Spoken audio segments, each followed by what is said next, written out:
फरवरी 2025 का महीना मानव इतिहास में हमेशा के लिए दर्ज हो गया। ये वह समय था जब इंसान ने पहली बार चांद की सतह से ब्रह्मांड की आवाज सुनी। ये कोई साधारण आवाज नहीं थी, बल्कि रेडियो तरंगों के रूप में छिपी हुई ब्रह्मांडीय गूंज थी, जिसे सुनना पृथ्वी से लगभग असंभव है। रेडियो खगोल शास्त्र विज्ञान की वह शाखा है जो तारों, आकाशगंगाओं और ब्रह्मांड की अन्य रहस्यमयी वस्तुओं से आने वाली रेडियो तरंगों का अध्ययन करती है। ये हमें उन चीजों को देखने में मदद करता है जो पारंपरिक दूरबीनों से अदृश्य रहती है। चांद पर इस तरह का प्रयोग करना वैज्ञानिकों का एक बहुत पुराना सपना था, जो अब हकीकत बन चुका था। चांद पर वैज्ञानिक प्रयोगों की कल्पना हमेशा से रोमांचक रही है। अपोलो मिशन के समय से ही वैज्ञानिक चांद को एक अनोखी प्रयोगशाला के रूप में देखते आए हैं। पृथ्वी के घने वायुमंडल और लगातार बढ़ते रेडियो शोर के कारण हमारे ग्रह से ब्रह्मांड की कमजोर रेडियो तरंगों को पकड़ना बहुत मुश्किल होता है। हमारा अपना ग्रह रेडियो तरंगों का एक बहुत बड़ा स्रोत है, जो टीवी, रेडियो और मोबाइल फोन से लगातार निकलती रहती है। यह शोर उस शांत संगीत को सुनने में बाधा डालता है जो सुदूर ब्रह्मांड से आ रहा है। चांद अपने शांत वातावरण और पृथ्वी से परिरक्षित पक्ष के साथ इन ब्रह्मांडीय रहस्यों को सुनने के लिए एक आदर्श स्थान प्रदान करता है। इस ऐतिहासिक मिशन का नायक था इंट्यूटिव मशीन्स का IM-1 लैंडर, जिसका नाम ओडिसियस रखा गया था। यह किसी निजी कंपनी द्वारा चंद्रमा पर सफलतापूर्वक उतरने वाला पहला अंतरिक्ष यान था, जिसने अंतरिक्ष अन्वेषण के एक नए युग की शुरुआत की। ओडिसियस अपने साथ कई वैज्ञानिक उपकरण ले गया था, लेकिन उनमें सबसे खास था नासा का प्रायोगिक रेडियो टेलीस्कोप रोल्स-1। इसका पूरा नाम radio wave observation at the lunar surface है। इस छोटे से टेलीस्कोप का लक्ष्य बहुत बड़ा था, यह साबित करना कि चांद की सतह रेडियो खगोल शास्त्र के लिए एक बेहतरीन मंच है। यह उपलब्धि सिर्फ एक वैज्ञानिक प्रयोग से कहीं बढ़कर थी। यह मानवता की उस अदम्य इच्छा शक्ति का प्रतीक थी जो हमें हमेशा अज्ञात की खोज के लिए प्रेरित करती है। इसने यह दिखाया कि जब इंसान दृढ़ संकल्प और नवाचार के साथ काम करता है, तो बड़ी से बड़ी चुनौतियों पर भी विजय प्राप्त की जा सकती है। भारत सहित पूरी दुनिया के लिए यह मिशन नई प्रेरणा लेकर आया। यह हमें याद दिलाता है कि ब्रह्मांड के रहस्य अनंत हैं और उन्हें खोजने की हमारी यात्रा अभी शुरू ही हुई है। चांद पर पहला रेडियो खगोल शास्त्र प्रयोग भविष्य के अनगिनत मिशनों के लिए दरवाजे खोलता है, जो ब्रह्मांड के बारे में हमारी समझ को हमेशा के लिए बदल सकते हैं।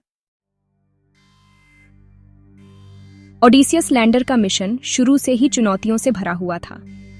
फरवरी 2024 में लॉन्च होने के बाद इसने चंद्रमा की ओर अपनी यात्रा शुरू की।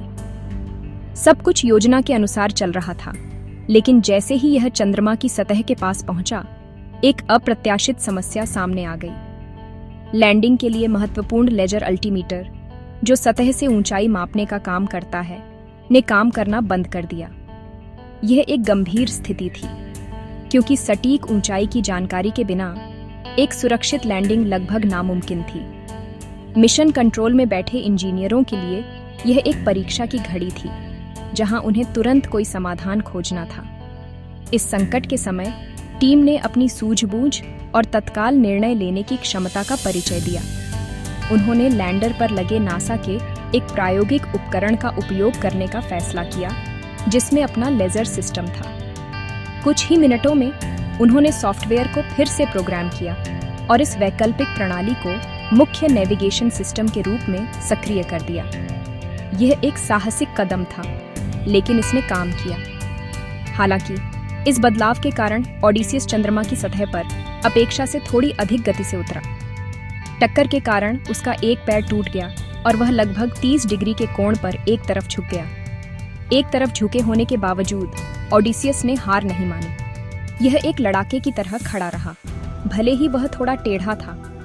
मिशन टीम ने तुरंत स्थिति का आकलन किया और पाया कि लैंडर के अधिकांश सौर पैनल अभी भी सूर्य की रोशनी प्राप्त कर रहे थे, जिससे उसे ऊर्जा मिल रही थी। यह एक बड़ी राहत की बात थी। इसके अलावा उसके अधिकांश वैज्ञानिक उपकरण, जिन्हें पेलोड कहा जाता है, अभी भी काम कर रहे थे। यह ओडिसियस के मजबूत डिजाइन और मिशन टीम की दृढ़ता का प्रमाण था। उन्होंने एक संभावित विफलता को एक शानदार सफलता में बदल दिया था, जो अंतरिक्ष अन्वेषण के इतिहास में हमेशा याद रखी जाएगी। इस घटना ने साबित कर दिया कि अंतरिक्ष मिशन केवल तकनीक और मशीनों के बारे में नहीं होते, बल्कि वे मानवीय भावना, लचीलेपन और समस्याओं को हल करने की हमारी क्षमता के बारे में भी होते हैं। ओडिसियस की लैंडिंग भले ही एकदम सही नहीं थी, लेकिन इसने हमें उससे कहीं ज्यादा सिखाया।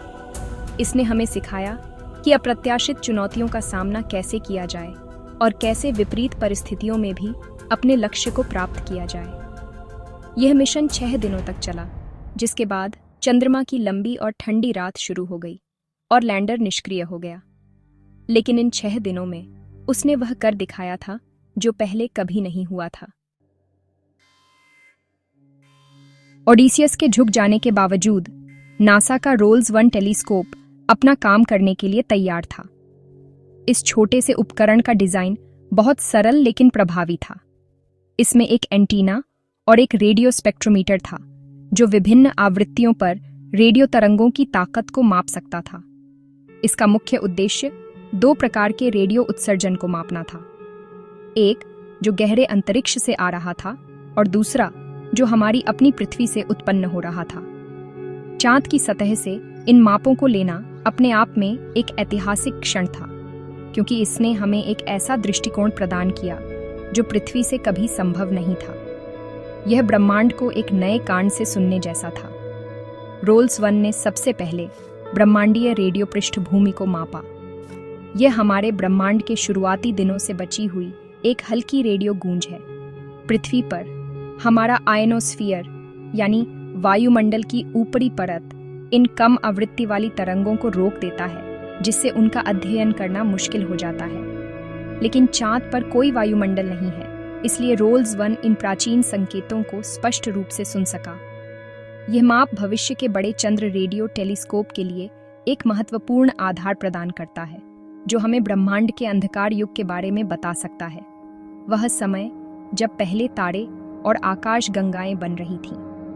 इसके बाद रोल्स-1 ने अपना एंटीना पृथ्वी की ओर घुमाया। इसने हमारे ग्रह से आने वाले शक्तिशाली रेडियो उत्सर्जन को रिकॉर्ड किया।